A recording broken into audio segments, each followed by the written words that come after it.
ආයුබෝවන් සුබ දවසක් කියලා ප්‍රාර්ථනා කරනවා තාපසයා YouTube channel එක නරඹන ඔයාලා හැම දෙනාටම.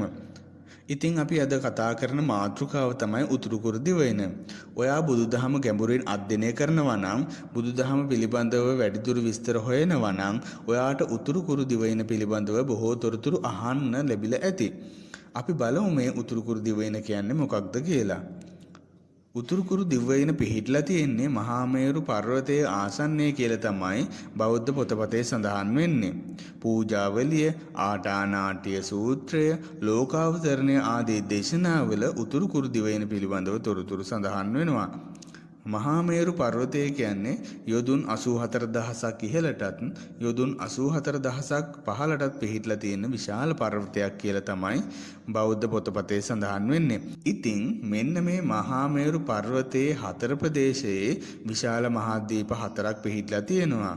ඒ මහද්වීප අතර උතුරු ප්‍රදේශයට වන්න උතුරු කුරු දිවයිනත් දකුණු ප්‍රදේශයට වන්න ජම්බුද්වීපය එහෙම නැත්නම් අපි වාසය කරන ප්‍රදේශයත් නැගෙනහිර පැත්තට වන්න පූර්ව විදේහයයි බටහිර ප්‍රදේශයට වන්න අපර ගොයානය වශයෙන් හතර දිශාවේ විශාල මහද්වීප හතරක් පිහිටලා තියෙනවා. ඉතින් ඔයාලට මේ රූප රාමුවල ඒහා සමාන රූපයක් දැක බලා ගන්න පුළුවන්.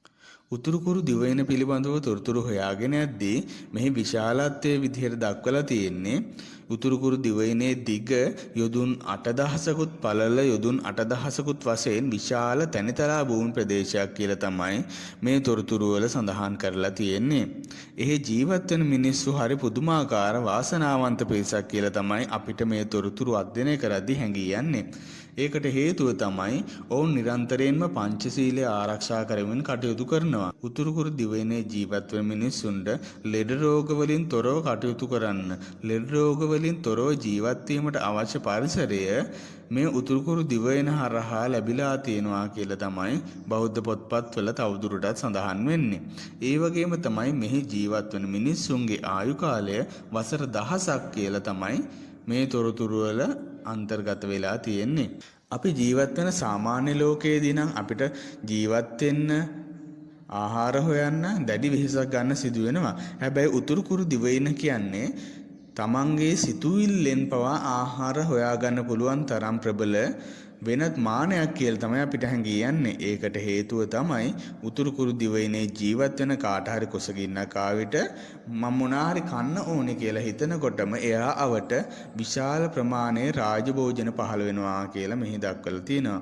ඒ වගේම තමයි නිදා ගන්න ඕනේ කියලා හිතනකොට නිවාස පහළ වෙලා නිදා ගන්න සුදුසු නිවාස පහළ වෙලා නිදා ගන්න සුදුසු පරිසරයක් ගොඩනගෙනවා කියලා මේ වායේ තොරතුරු අන්තර්ගත කරලා තියෙනවා. එහෙම බලන් ගියාම මේ ප්‍රදේශයේ ජීවත් වෙන මිනිස්සු ඊටා සුභෝගභෝගී ජීවිතයක් ගත කරනවා. ඒ වගේම තමයි කාට හරි කම්සප විඳින්න ආශාවක් පහළ වුණොත් එම පුද්ගලයාට අවශ්‍ය පරිසරය ගොඩනැගිලා එම ක්‍රියාවේ නිරත වෙන්න අවශ්‍ය පරිසරය ගොඩනගෙනවා කියලාත් මෙහි සඳහන් වෙනවා. මෙම සූත්‍රවල දැක්වෙන ආකාරයට උතුරු කුරු දිවයිනේ කප්රුක පිහිටලා තියෙනවා කියලා දක්වලා තියෙනවා. ඉතින් මේ කප්රුක කියන දේ ගැන ඔයාලා වැඩිදුර තොරතුරු දන්නවා කියලා මම විශ්වාස කරනවා. කප්රුක දිහාවට හැරිලා තමන් කැමති දෙයක් ප්‍රාර්ථනා කරද්දී තමන් අවට ඒ දේ ඉබේම පහළ වෙනවා කියලා උතුරු කුරු දිවයින පිළිබඳව වැඩිදුර තොරතුරු වල දක්වලා තියෙනවා. ඒ වගේම තමයි උතුරු කුරු දිවයිනේ ජීවත් වෙන මිනිස්සු ඊටා සාමකාමී ගැටුම් ඇති කරගන්නේ නැති පිරිසක් විදියට තමයි දක්වලා තියෙන්නේ. උතුරු කුරු දිවයිනේ ජීවත් වෙන මිනිස්සු හරි සාමකාමීව කටයුතු කරන නිසා ඔවුන් අතර ભેද බින්න දක්න ලැබෙන්නේ නැහැ.